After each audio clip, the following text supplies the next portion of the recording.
श्री महाभारत खिलभाग हरिवंश पुराण भविष्य पर्व 26वां अध्याय। मधु और विष्णु का घोर युद्ध। देवताओं और ऋषियों द्वारा श्री विष्णु की स्तुति। है ग्रीव रूपधारी विष्णु द्वारा मधु का वध और पृथ्वी को मेदानी नाम की प्राप्ति। वैश्यापंजी कहते हैं, हे जन्मेजय, भयंकर पराक्रमी बलवान मधु दैत्य ने प्रहलाद के कहने से देवराज इंद्र को पर्वत के भीतरी तीखे पासों से बांध लिया।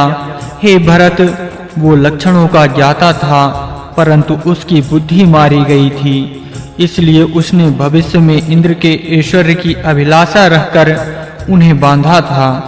लोहे के बने हुए बहुसंख्यक विचित्र, प्रबल और वितीर्ण करने वाले मर्म रहित पासों से इंद्र की कमर को सहसा बांधकर दैत्यों के अगुआ युद्ध कुशल मधु ने, जो काल के वशीभूत हो गया था, समस्त गणों के बीच रुद्र स्वरूप भगवान विष्णु को ही ललकारा। कश्यप के पुत्र दो भागों में विभक्त हो मधु के वश में आकर बड़ी बड़ी गदाएं हाथ में लिए देवताओं के साथ युद्ध करने के लिए दौड़े। बाघ और गीत में कुशल गंधर्व और किन्नर सब प्रकार से नाचते गाते और हंसते थे। संभवतः मधुर एवं सुंदर ढंग से बजाई गई वीणा के तारों से मोहक ध्वनि उत्पन्न करके वह युद्ध में लगे हुए रागी मधु के मन को विचलित कर देते थे। तमह प्रधान मधु का बल छीण करने के लिए पग योनि ब्रह्मा जी की आज्ञा से सत्यवादी गंधर्व ये विकार प्रकट करते थे। शक्तिशाली मधु ने उस संगीत के शब्द में मन लगाया। दानव और असुर उसके सामने जाते और गर्जना करते थे। इस प्रकार मधु के मन को विषयों में विक्षिप्त करके योग दृष्टि से देखने वाले भगवान विष्णु सहसा मद्राचल की ओर चल दिए, मानो अग्नि काष्ठों में छिप गई हो। उस समय ऋषियों के मन में कुछ व्यथा हुई। वह संतप्त चित्त पितामह को आगे करके क्षण भर में वहां से अंतर्ध्यान हो गए। इधर क्रोध में भरे हुए मधु जैसे पिंगल नेत्र वाले मधु ने भगवान विष्णु के पास पहुंचकर अपने हाथ से उनकी कनपटी पर प्रहार किया, परंतु वे एक पग भी विचलित नहीं हुए। तत्पश्चात भगवान विष्णु ने भी अपने हाथ से अग्रभाग से उस दैत्य की छाती पर चोट की। फिर तो वो रक्त वामन करता हुआ घुटनों के बल तुरंत पृथ्वी पर गिर पड़ा। अचिंत्य पराक्रमी युद्ध विशारद भगवान विष्णु ने बाहु युद्ध का अवसर उपस्थित जानकर पृथ्वी पर गिरे हुए उस दैत्य को नहीं मारा। तदनंतर मधु का हृदय रोष से भर गया। वो घुटनों के सहारे पृथ्वी तल से उठकर खड़ा हो गया, मानो किसी ने इंद्र ध्वज फहरा दिया हो। उस समय वो विष्णु की ओर इस तरह देख रहा था, मानो अपने नेत्र से उन्हें जला देगा। तत्पश्चात वे दोनों कठोर बातें कहते हुए एक दूसरे के सामने गर्जने लगे। फिर दोनों के वध की इच्छा से बाहु युद्ध में परस्पर गुथ गए। वे दोनों ही बाहुबल से युक्त और युद्ध कला के विशेषज्ञ थे। दोनों तपस्या के प्रभाव से शांत चित्त हो गए और वे दोनों ही यथार्थ रूप से पराक्रम प्रकट कर रहे थे। दृढ़ता पूर्वक प्रहार करने वाले वे दोनों वीर एक दूसरे को खींचने लगे, मानो पाषाण सादृश पंखों से युक्त दो पर्वतराज परस्पर युद्ध कर रहे हों। जैसे दो हाथी अपने दांतों और नखों के अग्रभाग से परस्पर प्रहार करते हुए युद्ध स्थल में विचरते हैं, उसी प्रकार वे दोनों वीर मधु और श्रीनिवास एक दूसरे को खींचते और रक्त वामन करते हुए भूतल पर विचर रहे थे। तदनंतर एक दूसरे के प्रहार से जो घाव हो गए थे, उनके छिद्रों से बहुत रक्त बहने लगा। ठीक उसी तरह जैसे वर्षा ऋतु में पर्वतों से गैरिक धातु मिश्रित कंजन रस झरता हो, वह दोनों झरते हुए रक्त के प्रवाहों से भीगकर सामान्य रूप से रक्त रंजित हो गए। फिर उठते गिरते हुए पैरों के अग्रभागों से वह दोनों के वहां की भूमि विदीर्ण कर डाली। एक दूसरे पर बारंबार चोट करके वह दोनों वीर पंखों से लड़ने वाले दो मांस लोलुप पंछियों की भांति युद्ध करने लगे। इसी समय पुष्कर के आकाश में संपूर्ण भूतों ने भगवान विष्णु से संबंध रखने वाली स्तुतियां सुनी, जो उन सत्य पराक्रमी भगवान में यथार्थ रूप से घटित हो रही थीं। वह स्तुतियां सिद्धों के मुखों से निकली थीं और उत्तम वर्ण संपत्ति से सुशोभित थीं। ये शरीर तेज जल और अन्न, इन तीन धातुओं का अथवा रस रक्त मांस मेद अस्तित्व मंजा और शुक्र, इन सात धातुओं का संयोग रूप है। ये चेतन से संयुक्त है। ये चेतन तजोभूत सनातन ब्रह्म ही है, जो इंद्रियों से युक्त होकर जीव कहलाता है। शरीर का आरंभ करने वाले वह स्थूल भूत प्रलय के अधिष्ठान भाव को प्राप्त हुए सूक्ष्म कारण में निश्चय ही स्थित होते हैं। फिर सूक्ष्म ही अनेक रूप धारण करके बारंबार प्रकट होता है। सबकी कामनाओं को देखने वाले तथा सबको वश में रखने वाले असंग परमात्मा तीनों लोकों में भूतों को उनके स्वरूप का बोध कराकर स्वयं सुंदर रूप धारण करके उन अनेक रूप वाले लोकों में विचरते रहते हैं। योग आत्मा ईश्वर जो देव लोक को धारण करने वाले हैं, सूक्ष्म रूप से अपने आप को शेष नाग के रूप में प्रकट करके पृथ्वी को धारण करते हुए विचरते हैं। वह दुष्ट निग्रह और साधु संरक्षण आदि अनेक कारणों से मानव शरीर शेष कूर्म आदि रूप धारण करके जगत की रक्षा करते हैं। वही वेद जरायुज आदि चार प्रकार के प्राणी समुदाय तथा दूसरे जड़ भूतों को धारण करते हैं। वह भगवान वेदमय रूप से ब्राह्मणों का आश्रय लेकर रहते हैं। युद्ध रूप से क्षत्रियों में स्थित होते हैं। दान कर्म अथवा वस्तुओं के आदान प्रदान वाले वर्णिज कर्म में रूप में वैश्यों में निवास करते हैं तथा त्रैवर्णिकों की सेवा के रूप में वह शूद्रों में आश्रय लेते हैं। वह गौओं का आश्रय लेकर दुग्ध प्रदान के द्वारा तुम सबकी रक्षा करते हैं।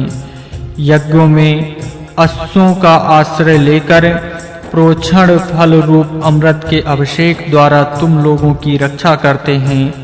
पकाए जाने वाले हविष के गर्म गर्म भाप से पितरों को तथा यज्ञों में हविष का भाग अर्पित करके देवताओं को तृप्त करते हैं।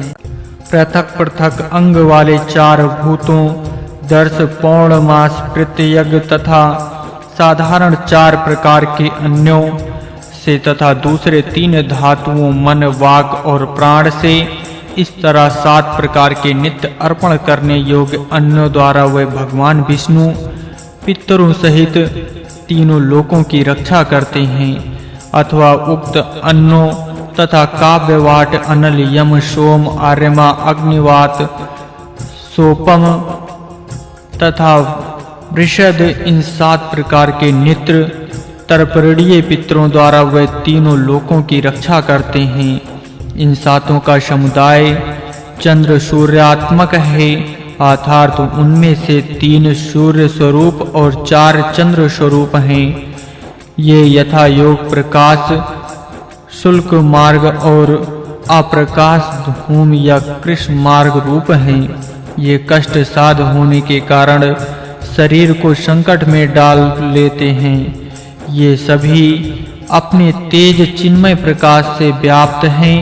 तीन पितर सदा सूर्य देव की वृद्धि करते हैं और चार पितरों के साथ चंद्रमा अपने मंडल में बढ़ते हैं। तीन पितृगण सदा फल भोग के पश्चात पिंडों स्थूल सूक्ष्म एवं कारण शरीरों का संहार करते हैं और चार अन्य पितृगण सिद्ध रूप से पंचविष आदि हो जाते हैं। जिन्हें यजमान प्रजापति ने स्वीकार किया है। हे प्रभु, आप ही उन पांचों धर्मों पंचकृत भूतों को और आप ही अपंचीकृत भूतों को प्रकट करते हैं। आप सनातन में दिव्य शाश्वत एवं वेदों के आविर्भाव के स्थान हैं। अग्नि और वायु भी सब प्रकार से आपके ही तेज का आदान ग्रहण करते हैं। इसलिए उस आदान रूप कर्म से आप आदित्य कहलाते हैं। आप ही सबके प्रकाशक स्वयं प्रकाश रूप हैं। आप युगांत काल आने पर अपनी किरणों से संपूर्ण जगत को दग्ध करते हुए से उसका आदान ग्रहण करते हैं। इसलिए भी आदित्य कहलाते हैं। आप सदा परम सिद्धि को प्राप्त हैं। आप अपने स्वरूप को छिपाकर सूर्य, चंद्रमा और वसुओं से उत्पन्न हुए ऋषियों के साथ पूर्णिमा और अमावस्या को पूर्णमास और दर्श नामक यागों को ग्रहण करने के लिए मनुष्य लोक में विचरते हैं। आप सकल कर्म करने वाले यजमानों की पुष्टि, सुख समृद्धि को बढ़ाने वाले हैं।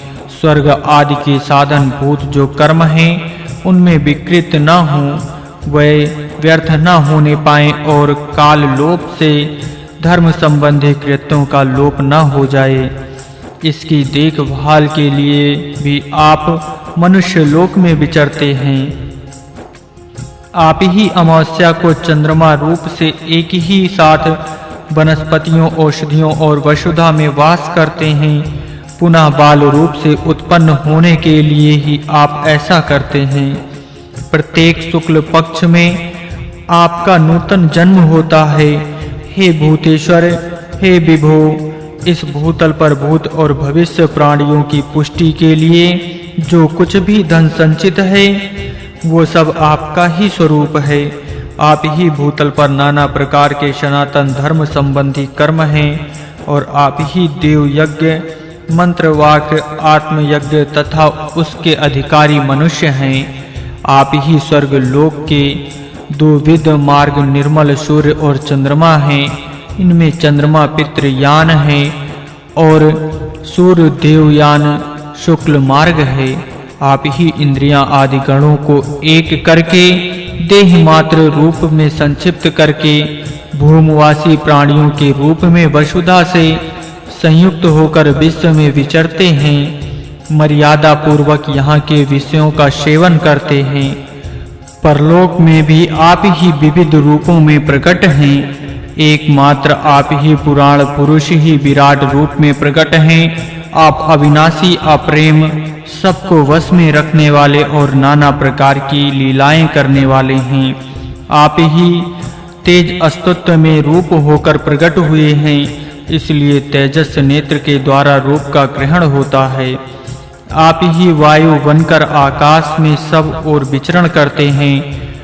महत्त्व, अहंकार और पंच तन्मात्रा इन 7 रूप संस्थानों में द्वारा आप सदा सबको व्याप्त करके स्थित हैं। साधन काल में जीव रूप में निर्वाण की अवस्था में शुद्ध रूप से दैनिक और ब्रह्मा प्रलय में रुद्र रूप से धारण काल में धाता विष्णु रूप में आप ही स्थित हैं।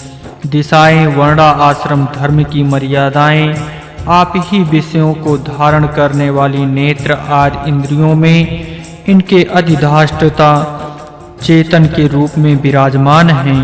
इस प्रकार नित्य पाप रहित जितेंद्रियां शत्रु और मित्र में समान भाव से स्नेह रखने वाले तथा सत्कर्मों द्वारा सत्य को प्राप्त हुए मुनिगण जब श्री हरि की सेवा कर रहे थे और देवता तथा सिद्ध महेश उसकी स्तुति कर रहे थे, उस महान समय देव श्री हरि ने अपने हयग्रीव नामक विशाल शरीर का स्मरण किया।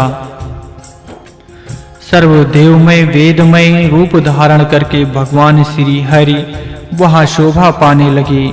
उनके मस्तक में महादेव शिव और हृदय में ब्रह्मा विराजमान थे। सूर्य की किरणें उनकी रोम बलियां थीं। चंद्रमा और सूर्य उनके नेत्र के स्थान में प्रकाशित हो रहे थे। उनकी दोनों पिंडलियों की जगह वसु और साध्यगण विराज रहे थे तथा समस्त संध्य स्थानों में देवताओं का वास था। जहाँ के स्थान में अग्नि देव थे, सत्या देवी सरस्वती उनकी वीणा थी, मृदुदंड और वरुण देवता उनके जानुदेश में स्थित थे। इस प्रकार सर्वदेवमय महान एवं अद्भुत रूप धारण करके जिनके नेत्रों के कोए लाल थे, उन भगवान हयग्रीव ने क्रोध पूर्वक उस असुर को दबाया। इससे मधु का मेदा बाहर निकल आया। उस समय मधु के मेद रूपी जल में आच्छादित हुई ये सारी पृथ्वी ऐसी दिखाई देती थी मानो श्वेत रंग की साड़ी पहने हुए कोई हष्ट पुष्ट युवती शोभा पा रही हो। हे नरश्रेष्ठ, उस मेद के कारण ही पृथ्वी को मेदनी नाम प्राप्त हुआ। सहस्त्रों असुरों के द्वारा ये नाम भूतल पर प्रतिष्ठित एवं प्रचारित हो गया। इस प्रकार श्री महाभारत के खेल भाग हरिवंश के अंतर्गत भविष्य पर्व में पुष्कर प्रादुर्भाव विषयक 26वां अध्याय पूरा हुआ।